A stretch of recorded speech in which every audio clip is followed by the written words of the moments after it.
Hello, class. This is just me, Mr. Wee. I just wanted to go over a problem on 5-3. This is from example number 2. This was the last example for section 5-3. Wait, was it 5-3? Yes, it was. Okay, so it was 5-3. It was, and in this section, the topic was proof using segment congruence. So it's going to be using a lot of the theories that you're already acquainted with or you've already seen during class that we've had. So here's the situation. We have sort of like an absolute value function, if you remember. It's just like a v, basically, okay? And then we have points s, x, y, z, f. And here are the things that are given, and here's what we need to prove.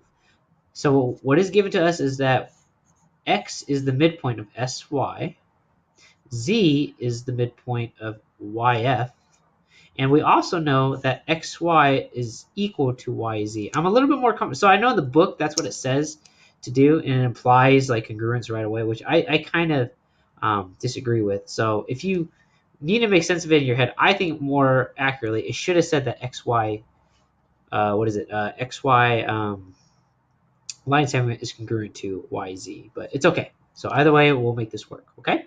So there we are. X is the midpoint of sy, and then we have to prove that I color-coded in red that zf is congruent to sx. So let's just rewrite what we already know. So first statements that we can make about this is, let's see if I can turn this down here. Okay, thank you. Okay, so here's what we can say about this right now. I could just rewrite what I already know. Let's just write down the things I know. X is the midpoint of sy. I also know that z is the midpoint. These are the only things I know for sure, like in the beginning. Okay, these are the only things I know for sure right now. And then x, y is congruent to yz. Again, this differs from the one in your book. It says xy is equal to, but I believe more accurately it should say xy is congruent to yz. And then for the reasons why I could just say that, the statement is because it's given to me, okay? Now, you should already think about this. If x is the midpoint of s and y, couldn't you say that sx is congruent to xy? Why? Yes. Why can we say that?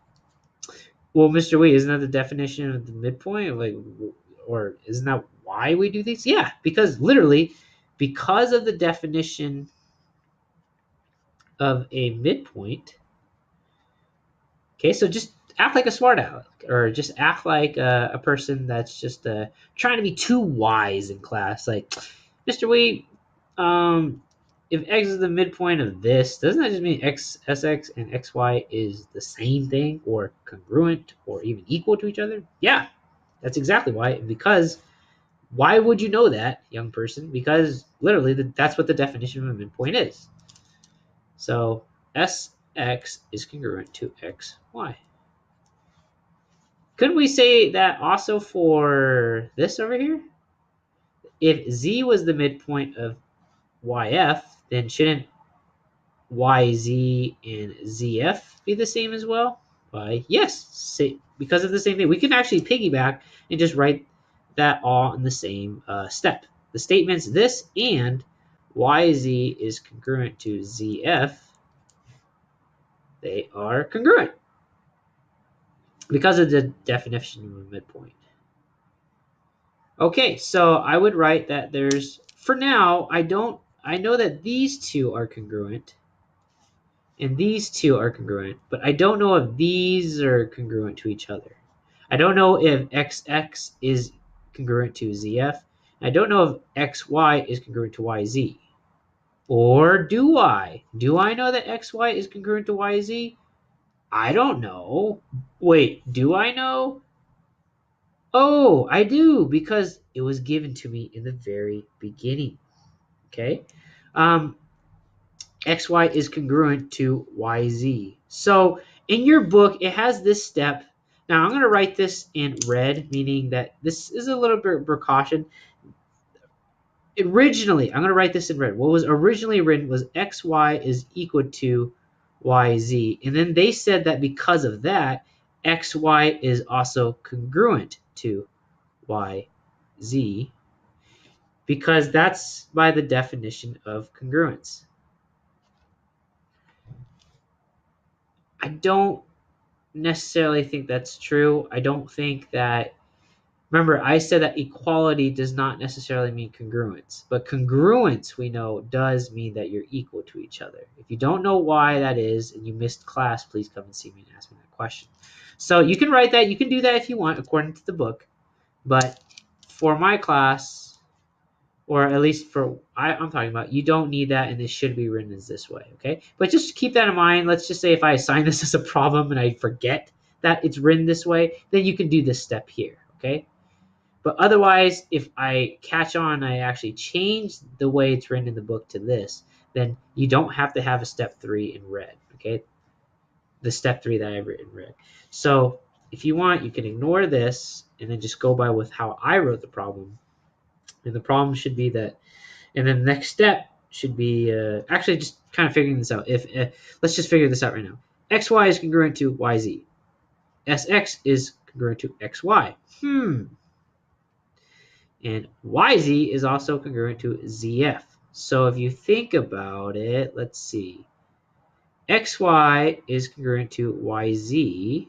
These two are congruent. So XY is congruent to YZ. Okay. But in place of XY, I also know that SX is, or they're equal to each other, or they're congruent to each other, and X and YZ is congruent to ZF. So I could actually say, so take some time. You might want to pause this and kind of explain this to yourself. But with the relationships I see that this means that, let's say, what is it? SX is indeed congruent to ZF. Boom. Because either you can use the substitution because you substituted in some different values, or you can use a transitive property of equality, or a transitive property of congruence. You can put the congruent sign. That's it. Let me see if I can go down a little bit further. But your book actually has another step. So again, in your book, this should have been step 3. What I crossed out, this should have been step 4. And then in your book, it says step 5.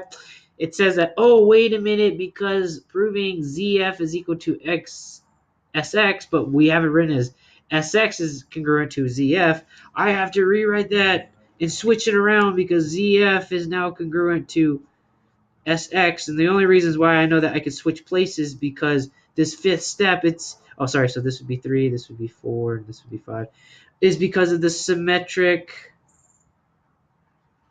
property of congruence, which just means that if I write things in one order, one thing is congruent to the other. I could switch the order by just switching it up because of the symmetric property of congruence.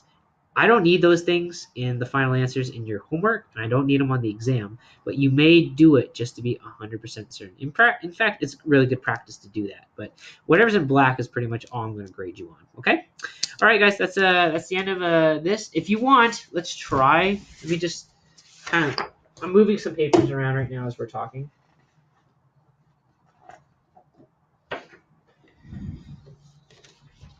Okay, so let's see. So just kind of ignore some things here. This is something that you should try here. The guided practice number 2, okay? I mean, I believe you're assigned to do it. I'm not sure if I can't. I don't know if I canceled the guided practice. I don't remember. Look at your cover sheets and see if I did. But anyways, this is good practice. This is actually pulled from guided practice number 2. Let's see. I wouldn't worry about first board, second board, third board, fourth board, all these little writings here for now. Just go ahead and just go with this and try this out. You can pause this on your own and try to figure this out. So pause it. And when you're ready, I'm going to lift my hand. And I'm going to show you the solution. So go ahead and pause it if you can and try this problem out on your own. If you want, you don't have to. Okay, if you've unpaused by now, here's the solution. So this is just to try on your own, okay? I'm not going to go through this very much, and you can just check your answer, okay? All right, guys. You guys take care. That's all I'm going to do for now, and I'll see you around. Okay, thank you guys very much.